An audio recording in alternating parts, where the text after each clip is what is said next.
Fala galera, tudo jóia? Estamos aqui então em mais um episódio do Qualifica Show. O Qualifica Show que está chegando ao fim, a primeira temporada, galera. Esse é o nosso 14º episódio. Vão ter mais um ou dois episódios aí, a gente finaliza essa temporada. Foi muito bacana, vários convidados aí especiais, deu pra gente conversar de bastante assunto, né? E hoje, continuando o tema, a gente está falando então de áreas hospitalar, área da dispensação, atenção e cuidado farmacêutico, voltado um pouco ao ambiente logístico, né, o cenário logístico. Eu vou falar então hoje exatamente os aspectos logísticos no ambiente hospitalar. E para a gente falar um pouquinho desse assunto, eu trouxe hoje a Sofia Justo, que vai bater um papo com a gente aí, interessante nesse sentido. Ela vai passar um pouquinho da sua experiência na área hospitalar e a gente vai tentar entender os processos, não só, né, da aquisição do medicamento ao ambiente hospitalar, mas em todo o universo do cenário hospitalar, então, da entrada para fazer toda a movimentação do fluxo desse medicamento, né, mapear o valor dele. Então, é tudo isso que a gente vai tratar um pouquinho hoje aqui. Sofia, muito obrigado por ter aceito o convite.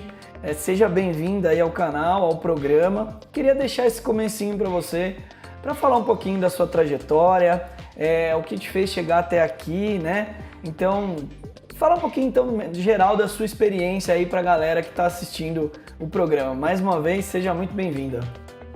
Obrigada, Lucas. Obrigada pelo convite, pela oportunidade. Então, desde que eu comecei a faculdade, eu já queria a área hospitalar, né? Então, eu fiz estágio no hospital.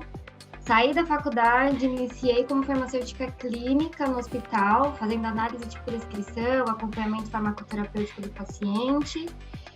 E fiz isso por mais ou menos uns 2 anos e pouquinho. Depois eu fiquei mais na parte de gestão mesmo da farmácia. Então, gestão de processo, gestão de pessoas, gestão da farmácia clínica.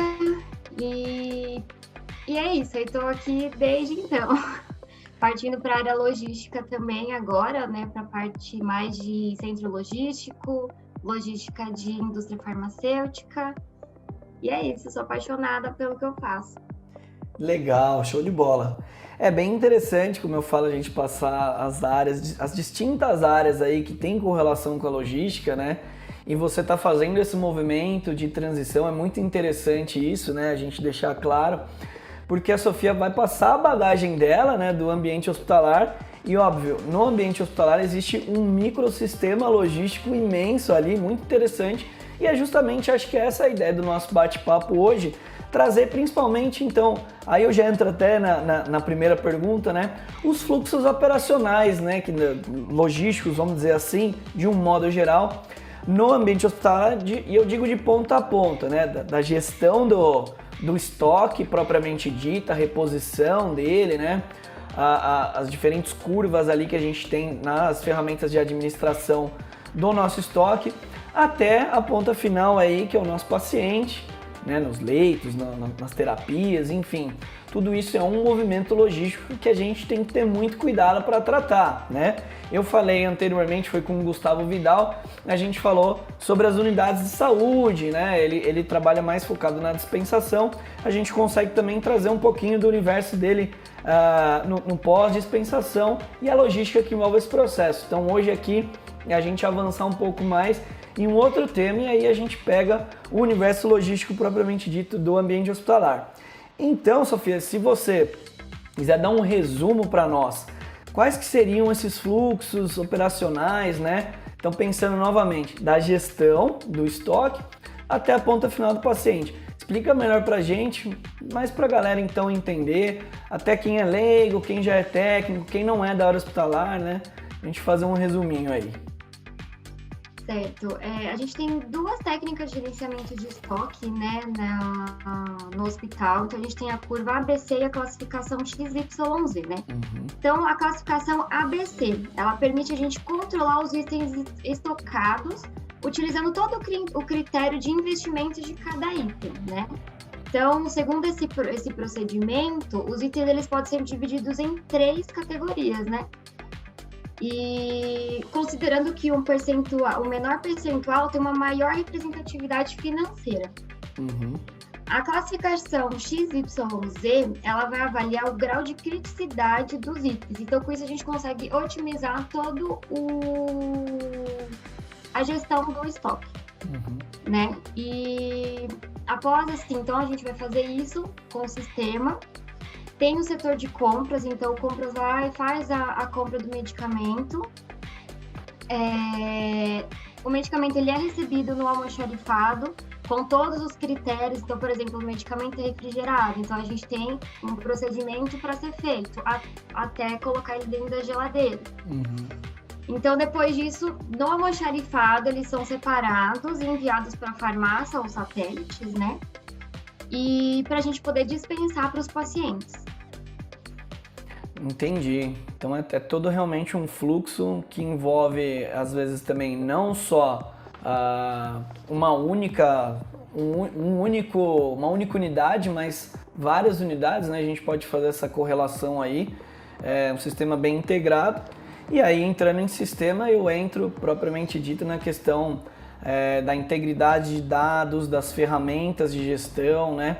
E aí, para isso, uma curiosidade que eu tenho, inclusive, é a gente entender nessa questão da integridade de dados. O Hospitalar está falando muito disso agora, com a 301, com a 430, né?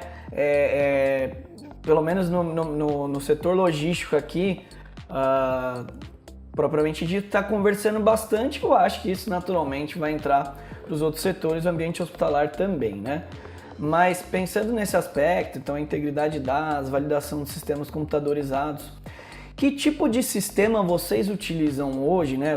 É utilizado em hospital, ou que você tem vivência aí, que pode mitigar esses riscos aí, então, nesse processo todo que você me comentou. Então, nesse fluxo operacional, naturalmente, deve existir um controle. Esse controle deve ser feito através de um sistema, e esse sistema deve ter integridade de dados.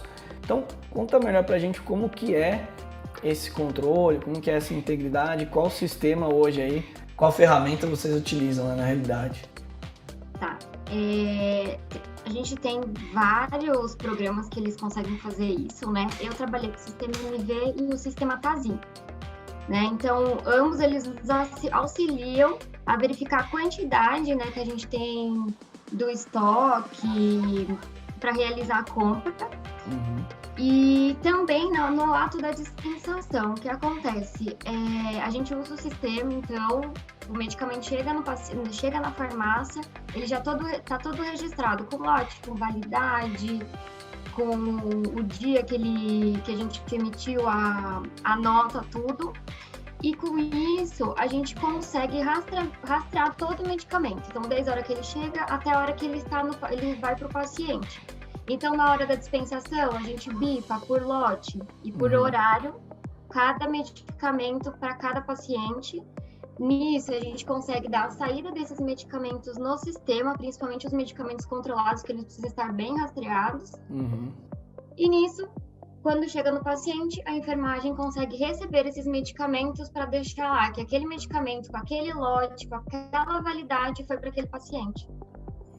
Entendi. Isso já é um processo rastreável, né? A gente consegue ter toda a manutenção desse sistema, né? E existe, além disso, é óbvio, né? É passível de erro esse processo, não tenho dúvida. Existe um plano de gerenciamento de risco nesse sentido, para avaliar algo do gênero, assim. Por exemplo, a gente fez todo o processo, chegou no paciente XYZ, mas houve um erro de dosagem, houve algum erro, e aí a gente identificar se essa falha foi humana, se foi do sistema, se foi do próprio medicamento. Existe algo nesse sentido? Não é muito comum. Não, tem. A gente existe dentro da unidade hospitalar, a gente tem a qualidade, né? Então, qualquer problema que a gente encontre com o paciente, a gente notifica, né, para eles. Nessa notificação, se for da farmácia, vem pra gente e a gente acompanha tudo que aconteceu com esse paciente. Então, a gente consegue saber que horas que foi dispensada essa medicação, que horas foi recebido, quem foi o auxiliar que fez todo o processo. Então, quem foi o farmacêutico que avaliou a prescrição, quem foi que liberou do CAP. Então, a gente consegue fazer todo esse mapeamento. Tá, entendi. Tem realmente um monitoramento completo no sistema em geral, né? E aí, dando um passinho para trás, a gente falou agora, então, do chegando no paciente, como que a gente rastreia isso, né? Agora, uma curiosidade minha, se no ambiente hospitalar existe a qualificação dos fornecedores, propriamente dito. E aí, os fornecedores, a gente pode ter uma gama muito ampla aí, né? A gente pode tratar desde do fornecedor de medicamentos em si, fornecedor de insumos, fornecedor dos serviços, né? Numa qualificação térmica, de um envio aí de um registrador de temperatura, enfim. Tem algo nesse sentido? Se tem, como é feito normalmente através de auditorias, em loco no fornecedor, é feito de alguma outra maneira, como que dá pra gente fazer e como que é feito, né, essa verificação continuada desse fornecedor. Não sei se existe um ranqueamento ou não entre eles ali no sistema, né, hospitalar, como que pode ser feito isso hoje? Pensando mais uma vez, né, eu foco muito no gerenciamento dos riscos. Então, pensando mais uma vez nesse plano de gerenciamento de riscos, né? Então, resumindo novamente, né? Existe essa qualificação de fornecedores? Se existe, ela é ampla ou ela é individualizada? Como é feito isso, né, continuamente? Pensando, então, no gerenciamento de riscos.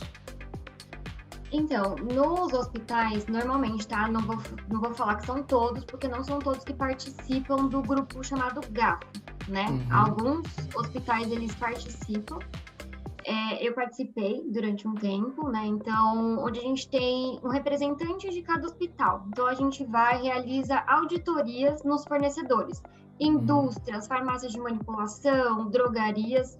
Então, assim, todo mundo que vai nos fornecer, a gente vai até eles, faz uma auditoria interna, a gente tem um checklist. Depois desse checklist, nós nos reunimos com todo o grupo que foi até o local. A gente faz relatórios, né? Encaminha para a coordenadora do GAFO e assim ela envia para todos os hospitais que são cadastrados. Então, lá vai estar falando se aquele fornecedor ele é apto para nos fornecer ou não. Entendi. Mas o GAFO, de um modo geral, ele pega mais a questão dos medicamentos propriamente dito ou não? Ele é amplo? Você pode pegar qualquer tipo de fornecedor, assim, o fornecedor que presta serviço de qualificação térmica, por exemplo. O GAFO acaba verificando esse ponto ou isso é individualizado? Cada hospital tem que fazer o seu, assim. Não, isso daí é individualizado. Cada hospital tem que fazer o seu. A gente vai mais para a parte do medicamento mesmo. Para como ele é fabricado, como ele é distribuído, mas só isso. Tá, entendi. Tá certo. E assim, a gente pensando nesses pontos, né, de um modo geral, e aí a gente sai um pouco dos medicamentos, né? Óbvio que o medicamento é a atenção principal que a gente precisa ter em relação ao nosso gerenciamento de riscos, mas pensando de um modo geral, aí eu trago um pouco para o universo da 430, né? Ela acabou de entrar em março, a gente mesmo bateu um papo, né, sobre isso, falando, poxa, que impacto você acha que vai ter no hospital? Porque ainda pouco se falava, né, sobre essa resolução e é novidade para todo mundo, então é natural que ela seja ainda um universo a ser desvendado ao longo dos anos, ao longo do tempo aí, né? Mas o que você acha, na sua opinião, e pensando, obviamente, no cenário ali, no seu cotidiano operacional ali, então olhando desde o refrigerador que você tinha que pegar um medicamento, ao monitor de temperatura do ambiente, que tem que ficar fazendo os registros lá periodicamente, né? O que você acha em relação a esse aspecto, mais ou menos, que a 430 vai agregar no hospital? Você acha que ela vai chegar no âmbito de cobrar os hospitais nesse sentido?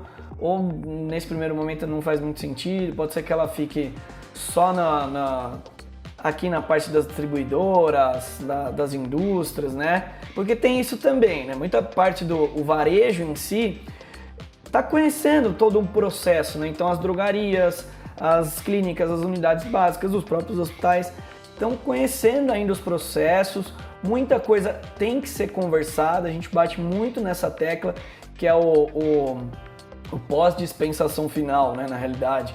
Então, quando chega ali no varejo, propriamente dita, para o farmacêutico fazer uma dispensação, para o farmacêutico fazer uma atenção farmacêutica com cuidado, isso ainda precisa ser muito conversado, isso precisa ser tratado em 4 mãos, setor público, iniciativa privada, sociedade civil, todo mundo precisa conversar nesse aspecto e entender melhor como que nós vamos trabalhar esse assunto. Então se eu trouxer o universo aqui do próprio hospital, eu inventei inúmeras geladeiras, inúmeros refrigeradores, inúmeros freezers. Como que a gente vai fazer a manutenção adequada desses refrigeradores, né? Como vai ser a inspeção, né? As auditorias, as fiscalizações em cima desses processos. Afinal de contas, a gente precisa pensar nesse processo, porque é a base final da nossa cadeia, vai direto para o nosso paciente. Então, o controle inadequado de uma temperatura em um refrigerador, em a manutenção de um freezer, eventualmente, pode trazer um evento adverso aí no paciente, pode trazer um evento mais grave. Então, a gente precisa discutir esse ponto. Eu falo isso com todo mundo da cadeia. É algo que tem que ser universalizado e linear. Então, pensando nesse sentido, nesse resumão todo que eu fiz, você acredita que vai sim ter uma intensificação a partir de agora dos planos de auditoria, né? A própria qualificação de fornecedor entre cliente, entre hospital, vai intensificar nesse sentido, pensando na 430? Qual que é a sua visão vindo do ambiente hospitalar, então? Então, eu acredito que essa RDC ela irá nos ajudar na parte do recebimento. Essa RDC ela não é muito falada dentro dos hospitais, eu vou ser bem sincera. Eu sei porque eu estou estudando, né? Como a gente estava falando outro dia. Mas eu acredito que assim, irá nos ajudar na parte do recebimento das medicações. Porque assim, eu já presenciei muitas empresas indo entregar quimioterápicos com uma faixa de temperatura exorbitante, que não pode, a gente não pode nem pensar em receber, né? Então eu acredito que a gente vai ter uma melhor segurança na hora de receber esses medicamentos. Então o medicamento está na faixa, por exemplo, refrigerado, ele está na faixa entre 2 e 8 graus para a gente poder receber. Então eu acho que nessa parte ele vai nos auxiliar muito. Sim, sem dúvida. Você tocou num ponto importante, Sofia, porque a gente precisa prestar atenção principalmente na questão dos treinamentos. Então, um treinamento adequado, desde lá do nosso distribuidor, do nosso operador logístico, a transportadora, e saber como manter a integridade térmica aí desse produto, né? Então, isso requer, obviamente, adequações e atualizações dos POPs. Então, naturalmente, eles devem ser revisitados frequentemente, atualizados, né, as suas versões, porque sempre tem coisa nova no mercado, com a 430 não é diferente. Mas eu trago, além disso, a questão quando chega, inclusive, nos hospitais. Então, os responsáveis pelo recebimento também precisam fazer uma reciclagem dessa operação, né, de verificar a manutenção térmica adequada. Então, assim, o que muita gente faz até hoje é verificar a temperatura logo que o produto chega com um termômetro infravermelho. E isso a gente já passou aqui no canal, que não é a maneira mais adequada. O termômetro infravermelho, ele não tem uma precisão correta, ele é utilizado para verificar a temperatura de produtos que têm alta condutividade térmica, então metais na sua grande maioria, né, ele é indicado para isso. O termômetro infravermelho, ele tem também problemas de emissividade, então se você verificar ali no produto, em cima do cartucho que está preto de tinta, ele pode dar uma temperatura. Se você verificar na parte branca, ele vai dar outra temperatura. Na parte vermelha, outra temperatura. Então ele é muito impreciso para essa questão. É importante para o pessoal que está assistindo, que é também da área hospitalar, se atentar a isso e utilizar outros verificadores, outros registradores de temperatura para verificar no momento do recebimento. Então a gente tem termômetros de espeto, que muitas vezes são aqueles que a gente coloca no momento de verificar a temperatura, um espeto dentro ali dele, e aí a gente consegue ter uma aferição mais adequada do seu transporte, né, do seu material, ou também um registrador de monitoramento em tempo real, que é o que está vindo com muita força agora com a 430. Os registradores em tempo reais, eles já têm um software na nuvem, então você consegue ter muito mais segurança no seu processo e a cadeia de ponta a ponta tem tranquilidade em verificar os dados de maneira universal. Ou seja, o distribuidor que levou o produto saiu de uma temperatura, ele consegue até o final, até chegar ao farmacêutico do hospital, da drogaria, da clínica, ter esse controle adequado, saber exatamente a temperatura que está e o farmacêutico também.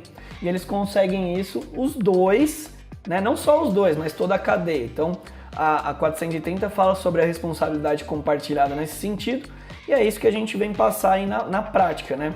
Toda a cadeia tem essa responsabilidade de verificar os pontos de temperatura e também de saberem um plano de ação adequado, se essa temperatura começar a oscilar. Então, por exemplo, a gente pode colocar um set point ali, de 2 a 8, a gente coloca um set point emergencial para a nossa operação de 3 a 7 graus, por exemplo, ou de 4 a 6 graus. Subiu ou desceu disso, todo mundo já recebe um alarme, um alerta, o que nós temos que fazer? Então toda a cadeia vai se comunicar. Então eu vejo muito valor nesse sentido também. Foi muito legal você ter tocado no ponto do recebimento, né? E aí, óbvio, a gente pode trazer esse universo não só para o recebimento, mas para o armazenamento no ambiente hospitalar, o controle adequado dos armazéns, né? A manutenção térmica dos refrigeradores, dos freezers e o monitoramento, então, adequado da temperatura até o nosso paciente fazer a administração correta. Eu acho que é isso, né, Sofia? Eu falo bastante, né? Acabo falando muito. Eu adoro esse assunto, eu não consigo fugir dele. E a gente vai falando, é muito legal e o papo vai indo longe, né?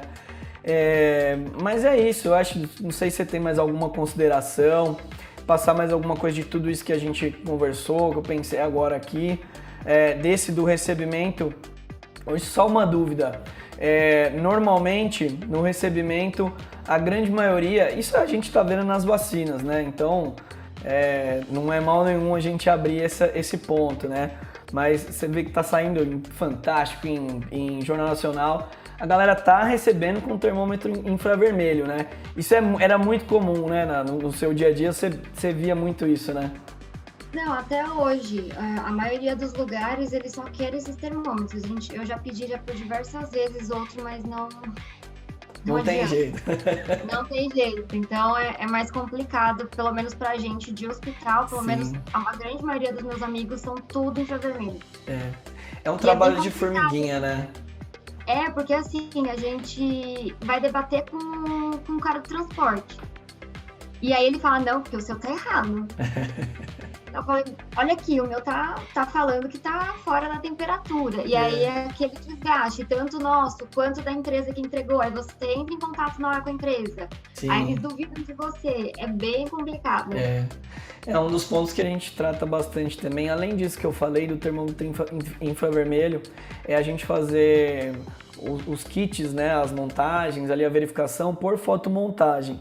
Então, tanto lá na ponta, né, no início, com o operador, o distribuidor e a transportadora, eles fazem a fotomontagem através do relatório, fazem o embarque, o envio, e quando chega para vocês fazerem a verificação, também tem uma fotomontagem da verificação correta. Isso tudo é um plano de gerenciamento de riscos, né, para a gente conseguir mitigar realmente erros humanos na verificação de temperatura, porque muitas vezes está dentro da temperatura, mas às vezes é a verificação incorreta desse ponto ou a montagem incorreta lá atrás, né? Então são pontos que a gente trabalha também e eu acho que é interessante a gente fazer essa conversa, multidisciplinaridade, porque cada um passando a sua experiência, a gente consegue estabelecer cada vez mais padrões melhores de qualidade, né? Eu acho que... É um medicamento muito caro, né? Então, quimioterapia, por exemplo, a gente tem que ficar muito em cima. Sim, sem dúvida. Dessa parte. Isso é complicado mesmo, né? Mas acho que é isso, Sofia. Foi bem legal o bate-papo. Agradeço muito a sua participação, ter aceito o convite nosso aí. Para o pessoal que tiver interesse, vou deixar o link aqui da Sofia. Entre em contato com ela. A Sofia, como eu falei, tem uma bagagem gigante na área hospitalar e está nesse momento fazendo uma transição para a área logística.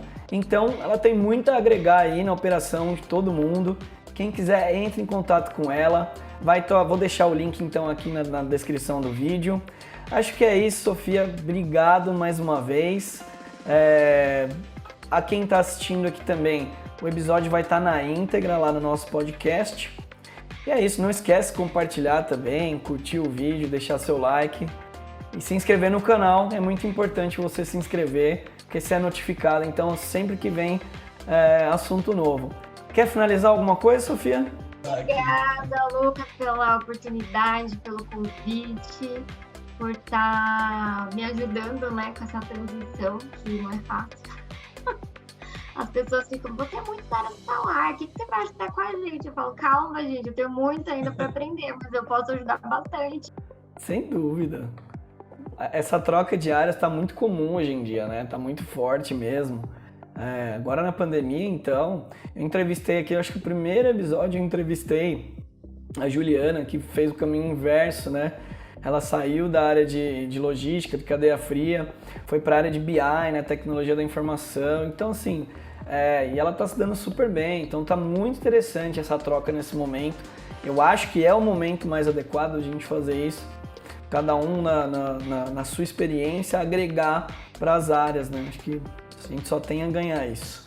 Com certeza, um ajuda o outro e a gente vai indo. É isso aí. Então acho que é isso, Sofia, brigadão mais uma vez. Galera, valeu também, todo mundo que assistiu até aqui. Obrigado, valeu e tchau!